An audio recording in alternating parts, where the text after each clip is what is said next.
Radhe Radhe. Welcome to पढ़ो and पढ़ाओ series. आज का टॉपिक है डीएनए रेप्लिकेशन मॉडल।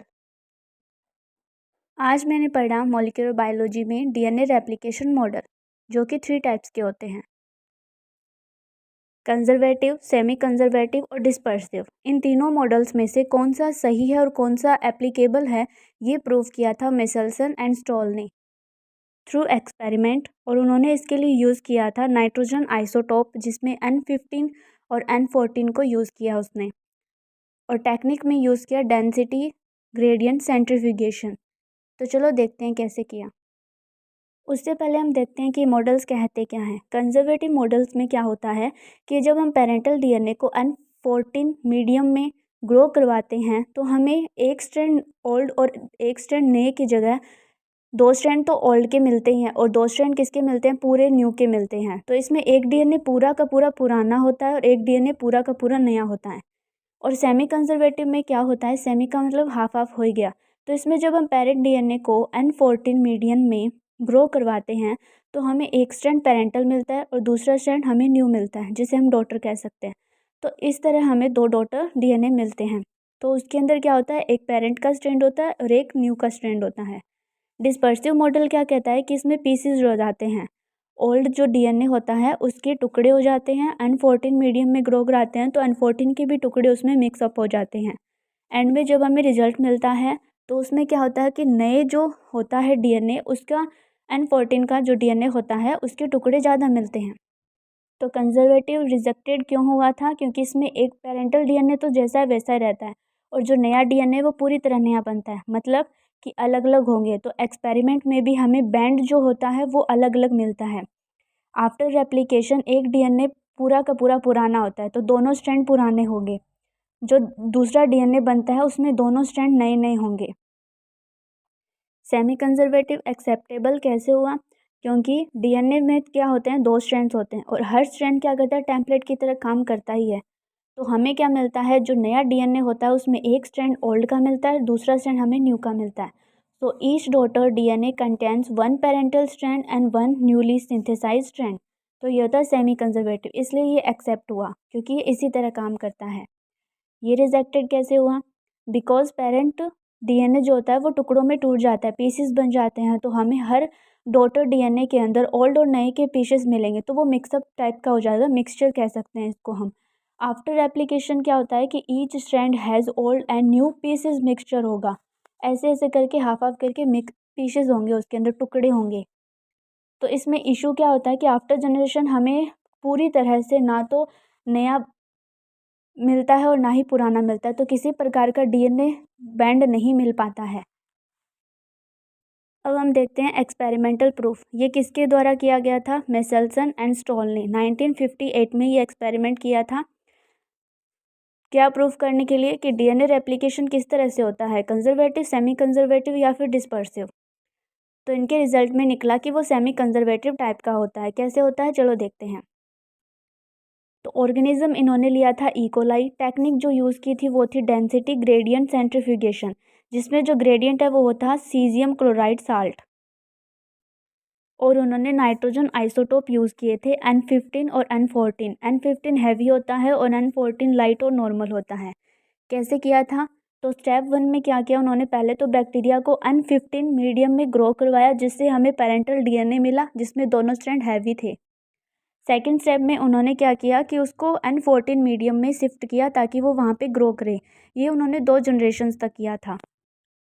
ये था पेरेंटल जो N15 का बना हुआ था। फर्स्ट जनरेशन N14 मीडियम में उन्होंने ग्रो करने के लिए छोड़ दिया। तो हमें क्या मिलता है, ये वाला मिलता है, जिसमें क्या होते हैं कि 2 डीएनए मिलते हैं, जिसमें एक मिलता है हमें हैवी और दूसरा मिलता है हमें लाइट। तो N14 था लाइट, N15 था हैवी। इसमें भी हमें यही मिलता है, तो दोनों हमें ऐसे ही मिलते हैं। अब सेकंड जनरेशन में भी क्या करते हैं, N14 मीडियम के अंदर हम इसको ग्रो करने के लिए छोड़ देते हैं। तो देखते हैं क्या होता है। पहले हम इस वाले को क्या करेंगे, ओपन अप करेंगे, तो ये एक स्ट्रैंड दूसरा स्ट्रैंड बन गया। अब इसके साथ नया वाला N14 मीडियम में ग्रो कर रहा है तो नया वाला यहाँ पे बनेगा, क्योंकि ये टेम्पलेट की तरह काम कर रहा है पुराने वाला। तो नया यहाँ पे सिंथेसाइज्ड होगा, वो था L। फिर हम इसको ओपन अप करते हैं तो हमें ऐसे ही मिलता है, एक पेरेंटल और एक नया वाला। नया वाला लाइट और पेरेंटल वाला हैवी, नया वाला लाइट, पेरेंटल वाला लाइट। तो हमें इस तरह से मिलता है। ये इंटरमीडिएट है, इसके अंदर क्या हमें मिलता है, हाइब्रिड N15 और N14 के बैंड मिलते हैं, और दूसरा हमें लाइट मिलते हैं N14 और N14 के बैंड मिलते हैं। ये N14, ये N14, ये N14 15 मिक्सअप हो गया, ठीक है। अब इनका हम क्या करेंगे, डेंसिटी सेंट्रीफ्यूगेशन कराते हैं, डेंसिटी ग्रेडियंट। ग्रेडियंट यूज़ क्या करते हैं हम, सीजियम क्लोराइड यूज़ करते हैं। तो ऐसे कुछ इस तरह से हमें रिजल्ट्स मिलते हैं, बैंड इस तरह से मिलते हैं इस एक्सपेरिमेंट के through. Medium caesium chloride use किया था, सेंट्रीफ्यूगेशन करवाया इसके अंदर। अगर लो डेंसिटी है तो बैंड टॉप पे आएगा, अगर इंटरमीडिएट है तो बीच में आएगा, और हाई डेंसिटी वाले डीएनए हैं तो वो बॉटम के अंदर आएंगे। तो ये क्या होते हैं, हैवी वाले हैं तो ये बॉटम में रहते हैं। तो फर्स्ट जनरेशन के बाद इसका हमने सेंट्रीफ्यूगेशन करवाया सीजियम क्लोराइड के अंदर, तो हमें इंटरमीडिएट बैंड प्राप्त हुआ, जिसके अंदर क्या था कि एक तो था हैवी और एक था लाइट, ऐसे करके हमें एक बैंड मिला, यहाँ पे मिला।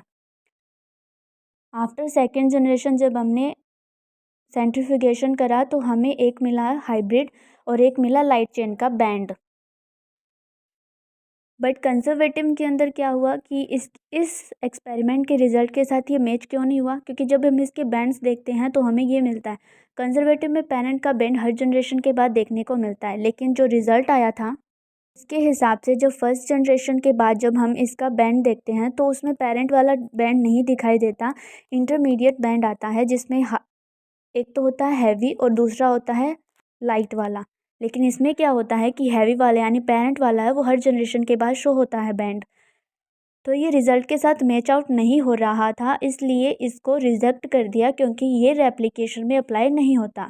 इसी तरह डिस्पर्सिव में क्या होते हैं कि पीसेस हो जाते हैं, और हर जनरेशन के बाद क्या होता है कि जो लाइट वाला है उसके पीसेस पेरेंट वाले से बढ़ते जाते हैं, और एंड में क्या होता है कि पेरेंट वाला तो बहुत कम हो जाता है और लाइट वाला सबसे ज़्यादा हो जाता है।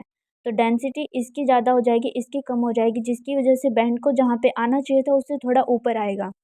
डिस्पर्सिव भी इससे मैच नहीं कर रहा था तो इसको रिजेक्ट कर दिया गया, और ये भी रेप्लिकेशन में अप्लाई नहीं होता। फाइनल कंक्लूजन ये निकला कि DNA replication is semi conservative, not conservative and not dispersive. ये सिर्फ सेमी कंजर्वेटिव टाइप का होता है। कंजर्वेटिव में कुछ इस तरह से डीएनए स्ट्रैंड्स मिलते हैं और इस तरह से बैंड आते हैं। कंजर्वेटिव में इस तरह से हमें मिलता है डीएनए स्ट्रैंड, जिसके अंदर फर्स्ट जनरेशन के बाद पेरेंटल वाला अलग और न्यू स्ट्रैंड वाला एकदम अलग, तो अलग अलग मिलते हैं। सेकंड जनरेशन में भी यही होता है, पेरेंट वाला अलग और जो न्यू होता है वो एकदम अलग बनता है। न्यू न्यू के दो स्ट्रैंड्स मिल जाते हैं हमें।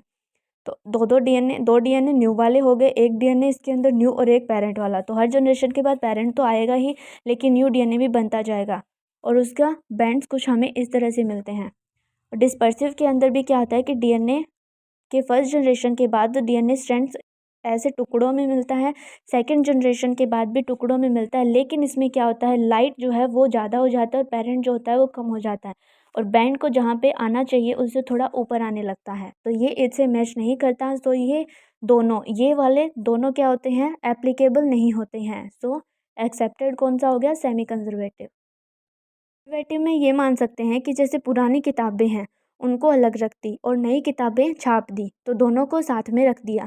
इसमें क्या होता है कि नई और पुरानी दोनों को मिक्स करके एक अलग से मॉडिफाइड बुक बनाते हैं, जिसके थ्रू हमें समझ आता है कि ये टॉपिक के अंदर थोड़ा चेंजेस हुआ है और वो इसके अंदर इंक्लूडेड है।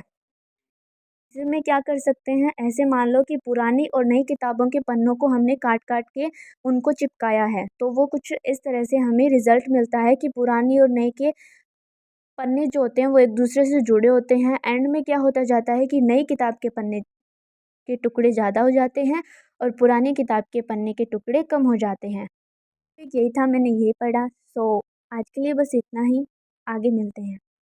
Wait, if you like it, then subscribe my channel, press the bell icon and follow my series. Thank you. Bye bye.